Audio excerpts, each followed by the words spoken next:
In 1994, at the height of Street Fighter's popularity, Capcom commissioned two theatrical films to be produced, the one in Japan and the other in the United States, both of which spawned animated series, Street Fighter II V in Japan and Street Fighter the Animated Series in America. While 2V is lesser known to Western audiences, the animated series is well known worldwide for all the wrong reasons, and yet continues to divide fans over whether it's the worst Street Fighter adaptation ever produced, or whether it was not without merit. Not perfect, but not the worst, a show that got better as it went on. Perhaps the show deserves a rematch, a look back at its development and legacy, and to see how it compared and contrasted to its more mature and gritty Japanese counterpart.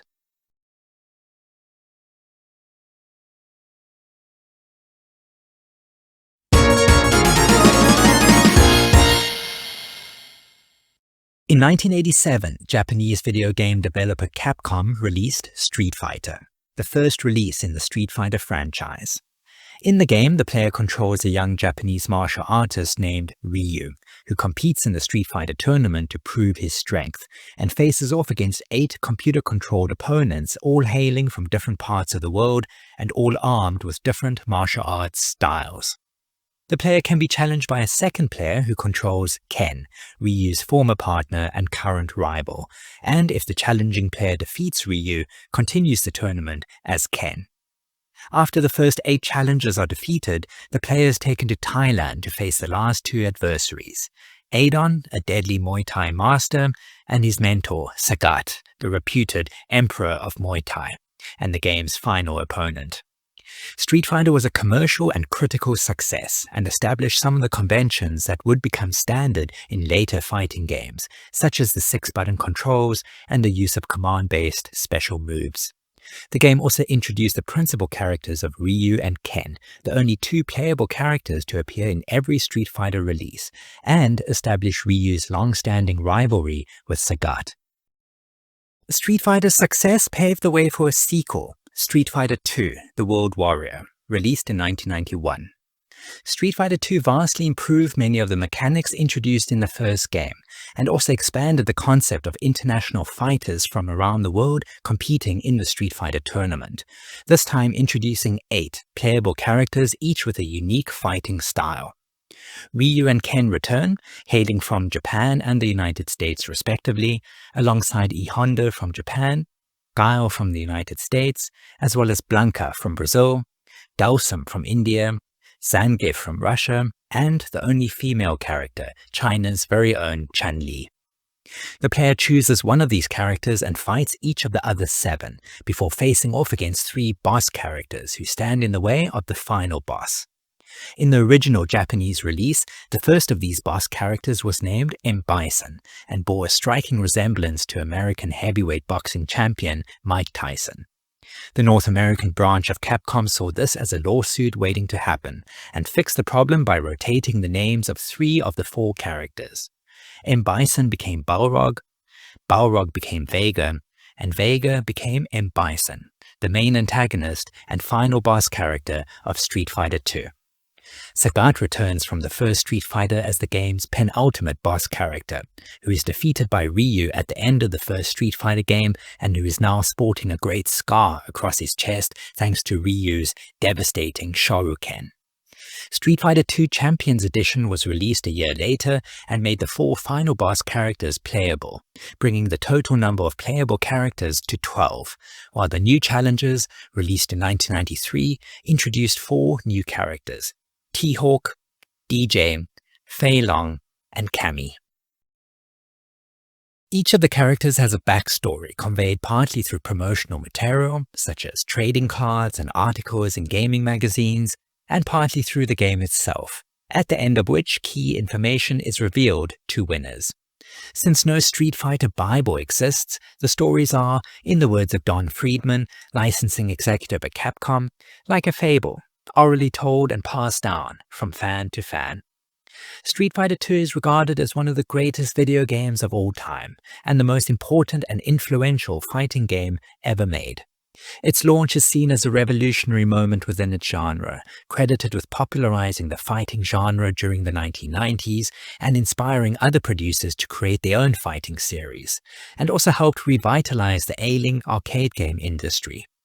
The popularity of Street Fighter II enabled Capcom to assign film rights to the game to producers in both Japan and the United States, with the intention of tailoring different versions for its two most responsive markets. In 1994, Street Fighter was adapted into two different theatrical films, one a Japanese animated film for Japan and selected international markets, and the other a live-action Hollywood film, aimed mainly at the American and international markets.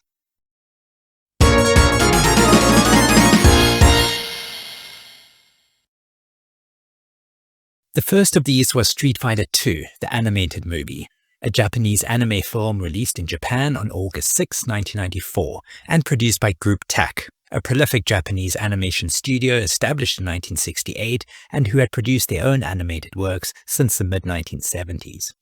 Street Fighter II, the animated movie, focuses on young Japanese martial artist Ryu, who undertakes a personal journey in search of knowledge, wisdom, and the improvement of his fighting skills, while Interpol agent Chun-Li teams up with Captain Guile of the US military to bring down M. Bison and his enigmatic crime syndicate, Shadaloo. M. Bison, meanwhile, along with his three bodyguards, Balrog, Vega, and Sagat, orders a worldwide search for Ryu, determined to induct him into his organization. The film incorporated every major Street Fighter character up to and including the new challengers, and helped develop the major characters of Chun-Li and Guile, as well as Ryu and Ken, whose history together is told through several flashbacks. Like many other Japanese anime productions, Street Fighter II, the animated movie, was aimed at mature audiences, which resulted in realistic and often brutal fight sequences, which featured many of the game's characters' special moves and which were choreographed by K1 founder Kazuyoshi Ishii and legendary kickboxer Andy Hug.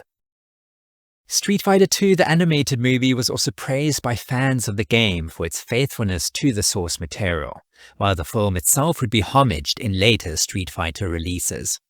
The animated movie would also go on to inspire the creation of the next game in the franchise, Street Fighter Alpha, which would borrow many character designs and elements from the film, including the final fight scene featuring the tag team of Ryu and Ken against Bison.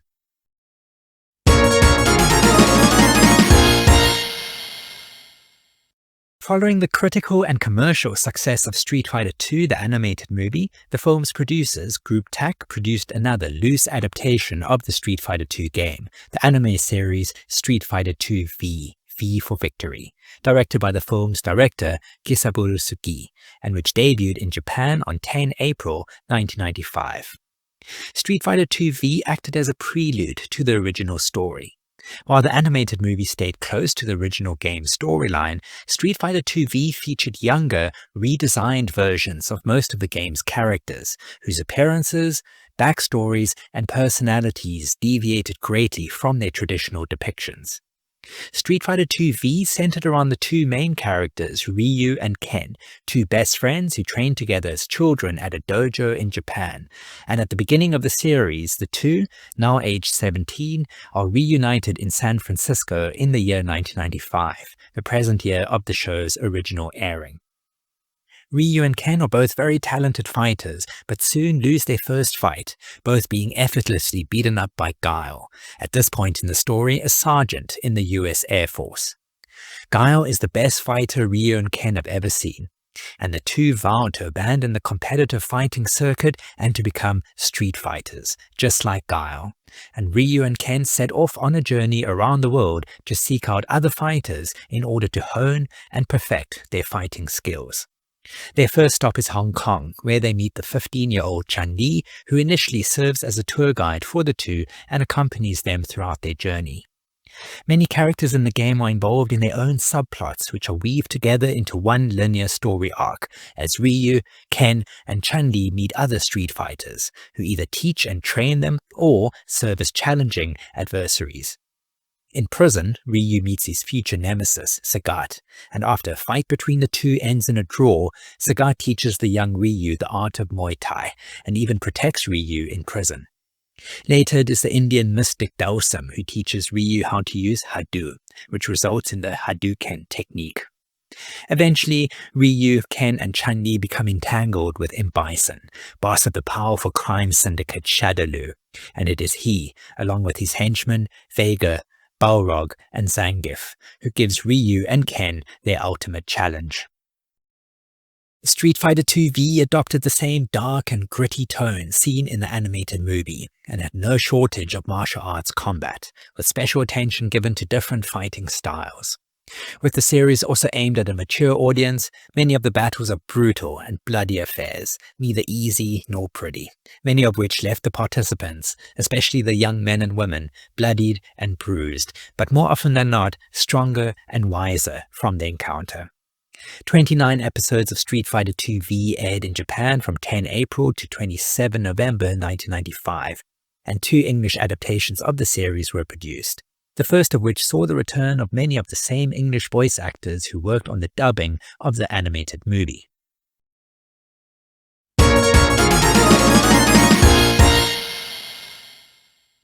Around the same time as Street Fighter II, the animated movie, was being produced, Capcom dispatched executives to Hollywood to finance and develop a second Street Fighter movie, this time a live-action adaptation, simply named Street Fighter, aimed at the international market. As Capcom financed most of the film's budget, every aspect of the production required their approval, and among other points, Capcom mandated a December 1994 release date, which required the cast and crew to maintain an aggressive filming schedule.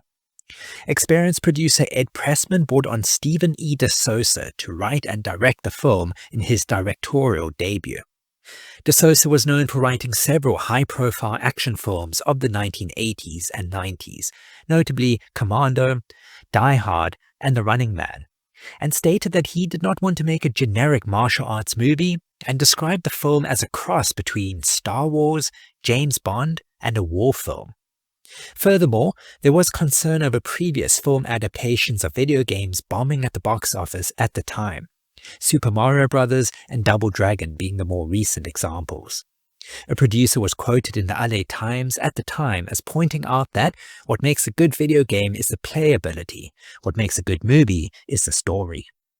Polling done by the film's producers showed that Jean-Claude Van Damme was the popular choice to portray Colonel William Guile, the main protagonist of the film, while Puerto Rican actor Raul Julia, best known to modern audiences for portraying Gomez Adams in the Addams Family films, was brought in to play Bison, the film's main antagonist, in Julia's final film role, as the actor sadly passed away 2 months before the release of the film, which was dedicated to Julia. Because a significant portion of the budget was spent on the casting of Van Damme and Julia, the majority of other parts had to go to lesser-known actors. The film was commercially successful, with a worldwide box office gross approximately 3 times its production costs, but was poorly received by critics and fans of the video game series, and was criticized for its campy tone and unfaithfulness to the source material, especially in its poor casting. Van Damme, with his thick Belgian accent, portrays the all-American military hero Guile. E. Honda goes from being a Japanese sumo wrestler to an Hawaiian computer hacker. Boss character Balrog is on the side of the good guys, DJ on the side of the bad guys, and try your best to keep a straight face while watching Kylie Minogue wielding a bazooka. A highlight of the film was Raul Julia's performance as Bison, which earned him a posthumous nomination for Best Supporting Actor at the Saturn Awards. While Street Fighter II, the animated movie, has been lauded by fans as possibly the best Street Fighter adaptation ever made, the live-action film finds itself on the other end of the spectrum, with The Legend of Chun-Li the only Street Fighter film that's even worse. If you're a fan of this film, please do let me know down in the comments what it is I'm missing. I've been a fan of the Street Fighter games most of my life, and yet, apart from Julia's performance, maybe the costumes, and 1 or 2 cheesy lines that I couldn't help laugh at, there was nothing much that I enjoyed about this movie. I watched it for the first time in my life only recently in preparation for this video, and watching it was necessary to understand the otherwise inexplicable, bizarro world that was a Saturday morning cartoon released a year later.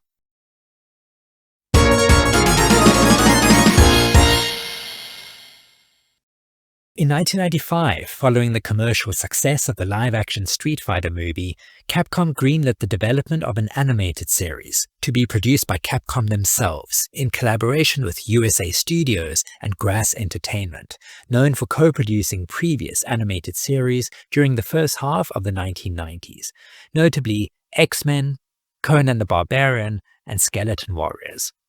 Street Fighter was based on the Street Fighter II series of games, but also served as a loose sequel to the live-action Street Fighter film, borrowing characters and plot elements from the movie. In keeping with the film, Ryu and Ken are reduced to secondary figures, while Colonel William F. Guile is once again the main protagonist. As explained at the beginning of every episode, Guile is one of the greatest martial artists in the world, who travels the global tournament circuit using it as a cover to conceal his identity as leader of a group of international crime fighters, known only by their code name, the Street Fighters, who have joined forces with Guile to combat the criminal empire of Shadaloo, run by General Bison, once again the main protagonist. As in the live-action film, Shadaloo is now no longer a criminal organization but an entire nation, situated somewhere in Southeast Asia, a region which also includes Shenglong Island. If you know, you know. Street Fighter was developed by legendary husband and wife team Eric and Julia Leewald, who worked together on hundreds of productions but are probably best known for the creation of X-Men, the animated series. The two co-wrote the Street Fighter pilot episode, The Adventure Begins, alongside veteran TV writer Michael Edens, who also wrote the 7th and 11th episode, while every other episode was penned by a new writer, and each episode was character-centric and self-contained, with no overarching storyline. The series was produced by Michael Hack of Grass Entertainment and Nasawa Maruyama of Madhouse, a Japanese animation studio which handled the overseas animation for the first season. Jun Aida, director of licensing for Capcom USA, served as executive producer on the live-action Street Fighter and returned to the animated series in the same capacity, while Capcom producer Yoshiki Okamoto served as a consultant on the show. I mention this because it would be easy but wrong to assume that Capcom had nothing to do with the Street Fighter animated series, when it was in fact produced by Capcom. The first season was met with severe criticism, most of which was aimed at the show's low-quality, choppy animation, poor dialogue, and all-round low production qualities. But the worst criticism came from fans of the video game series for the show's over-reliance on the live-action film, which itself was criticized for its unfaithfulness to the source material, which then carried over into the animated series. Chun-Li is again cast as a news reporter, E. Honda is still a computer wizard, and Ryu and Ken are again traveling conmen, with Ryu as the more mature of the two and Ken relegated to a dopey comic relief. M. Bison is surrounded by his henchmen, Sagat, who is Bison's second-in-command, Zangief, and Balrog, who this time returns to the dark side, not as a devastating boxer, but as Bison's personal IT specialist, who does all his computer work with his boxing gloves still on. One highlight of the series, which mirrored the film, was the towering performance of voice actor Richard Newman voicing M. Bison, who was given some of the best lines in the show. Yes, I killed your father. What is it with you women anyway? I killed my father too, and you don't hear me whining about it. Unfortunately, at other times, the dialogue was so bad and so cheesy that the series has generated multiple classic memes over the years. This is delicious! You like some cornflakes? Here, give us a big kiss.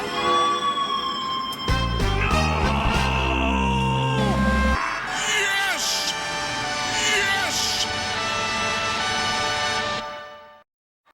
Because Street Fighter was developed as a Saturday morning cartoon aimed at children, the show was limited by its age restriction. And rather than being a martial arts series like its Japanese counterpart, Street Fighter instead featured the martial artists as a team of special operatives, reminiscent of similar animated shows from the past, like G.I. Joe, Rambo, or even X-Men, and was executed in the standard limited animation style of American children's TV of that time. Martial arts could be seen but only in short bursts, incorporating some of the character's signature moves from the game. Street Fighter premiered on the USA Network on October 21, 1995, running for 13 episodes as part of the channel's Cartoon Express and Action Extreme Team lineups. And despite the criticism from all corners, the show was renewed for a second season. Gratz Entertainment, who produced the first season of Street Fighter, shut down for good in 1996, and the second season was instead produced by InVision Entertainment, a new animation studio founded by Michael Hack and Daniel Kletsky, two key figures behind the production of the first season. Julia and Eric Lewald stayed on as story editors, and instead the second season was developed by veteran comic book writer Roger Slifer, known for his work at both Marvel and DC Comics, helping co-create the character Lobo, and in addition produced and served as story editor on other animated series throughout the 1980s and 1990s. Slifer was joined by veteran TV writer and producer Will Mineo, who had served as a supervising producer and character designer in Street Fighter's first season, and whose new role was that of a writer and animator, as well as a creative consultant. And as a result, the second season took a different route compared to the first. The episodes were still largely self-contained, but this time the second season was underpinned by an overarching storyline that developed over the 13-episode run. Animation on all 13 episodes of Season 2 was handled not by Madhouse, but instead by Sunrise Incorporated, known in the West for their work on Inspector Gadget, Jason the Wheeled Warriors, and even Batman the Animated Series. Street Fighter Alpha was released a year prior, and as a result, characters from the game made a handful of appearances throughout the first season, and then along with characters from Alpha 2 would guest star more prominently in the second season. In addition to Street Fighter characters, the second season also featured cameo appearances by characters from other Capcom games. The third episode, A Kind of Evil, Mike Hagar from Saturday Night Slam Masters appears in a fight against Blanca, and also featured appearances of Gunlock, The Great Oni, and Titanic Tim, while the penultimate episode, Final Fight, was based on the game of the same name, and the episode centered on Ryu and Ken teaming up with their good buddies, Guy and Cody. Another interesting addition was the creation of the Warrior King, a character who appeared in the Street Fighter episode of the same name and then appeared on the same day in other animated shows. The USA Action Extreme Team programming block had developed 3 other original animated series. The second seasons of Street Fighter and Savage Dragon aired within the same week as the first seasons of Mortal Kombat Defenders of the Realm and Wing Commander Academy, and the 4 shows ran concurrently with one another. Star Trek's Michael Dorn voiced the Warrior King, an interdimensional traveler, as part of a storyline which then crossed over to the other 3 animated series in the Extreme Team programming block, beginning with the Street Fighter episode The Warrior King, and then continuing on the same day, November 16, 1996, in the Savage Dragon episode Endgame, then the Mortal Kombat Defenders of the Realm episode Resurrection, and then culminating in the Wing Commander Academy episode Recreation. Street Fighter and Street Fighter 2 V remain the only Street Fighter animated series ever produced. As a standalone series, 2V is an engaging martial arts animated series. Many of the episodes are dramatic and gripping, even emotional and sentimental at times, and the fight scenes are as well choreographed as they are long and brutal. The fight between Ken and Vega plays out over 3 episodes. That's not to say Street Fighter 2V is without its flaws. The pace over the 29 episodes is haphazard. The overuse of recycled animation and soundtracks gave the show a low-budget look which seemed to cut corners wherever it could. And from a Street Fighter point of view, the show's writers offered some innovative takes on many central characters, but at times took such liberties and diverted so far from the source material that it came across as fan fiction rather than canonical. Ryu and Sagat are depicted as friends rather than mortal enemies.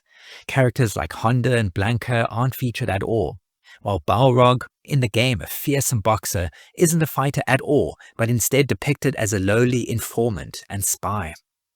However, Street Fighter 2V took its mature audience seriously, and throughout the show a distinction is made between sophisticated martial arts and no rules, no holds barred street fighting, with an emphasis on the latter. Street Fighter the Animated Series was a show of 2 seasons. The show is remembered more for its first season, which was rightly criticized for its influence of the live-action film, as well as its all-round poor production, from the animation to the dialogue. The second season was a significant improvement, almost to the point of being a brand new show. From the first episode of the second season, it was clear that the overall tone was a lot more serious compared to before, and the animation was significantly improved too, smoother and more dynamic, utilizing a good mix of close-ups and full-body pans. With that came more detailed illustrations. The black lines and body contours are heavier and sharper, and the colors bolder. Combined, this gave the series at times a cinematic look and feel. Some episodes are even on par with the quality in the Japanese Street Fighter anime movie, with the character designs even closer to the source material than the Japanese counterparts, and the portrayals of many of the characters' special moves were arguably more accurate to the game than many other animated adaptations. A major criticism of the first season was the pushing of major characters, Ryu and Ken, into the background, and this was rectified in the second season, as the two were taken far more seriously than in the live-action film or the series' first season, and given a lot more prominence, with several episodes dedicated to the two. The episode The World's Greatest Warrior explores the duo's relationship with their master Goken as they are challenged by the evil Akuma, while the episode Second to None revisits Ryu and Sagat's original battle as well as their subsequent rematch, which Sagat decides to broadcast on live TV. The animated series even mirrored Street Fighter 2V in some ways, such as having Ken co-star in one of Fei Long's action movies, or casting cameos working for the evil Shadowloo Syndicate. With the addition of writers Roger Slifer and Will Meunier, the series followed a linear story arc and moved closer to the original source material than before. The pilot episode of Street Fighter was written by the show's developers, Eric and Julia Lewald, alongside Michael Edens, and was actually pretty good, probably the best episode of the season. And the rest of the series benefited from having Eric and Julia stay on as story editors and consultants. Personally, I would recommend watching the pilot episode and then skipping the rest of the first season and picking it up from the beginning of season 2. I have a feeling that it might be better than you remember it. Street Fighter the Animated Series continues to divide fans over whether or not it has any merit. So why don't you let us know down in the comments if there was anything about the cartoon that you enjoyed, apart from the memes. And if there are any particular episodes that you recommend. Also let us know what you thought of Street Fighter the Animated Movie and its animated spin-off series, Street Fighter 2V, a show that deserves more recognition outside of Japan. Thank you for watching all the way to the end. Please like this video if you learned something today, and feel free to share this video if you feel the animated series deserves a rematch. I'll be back again soon, so stay tuned for more cartoon history. And until then, I'm off to play Street Fighter.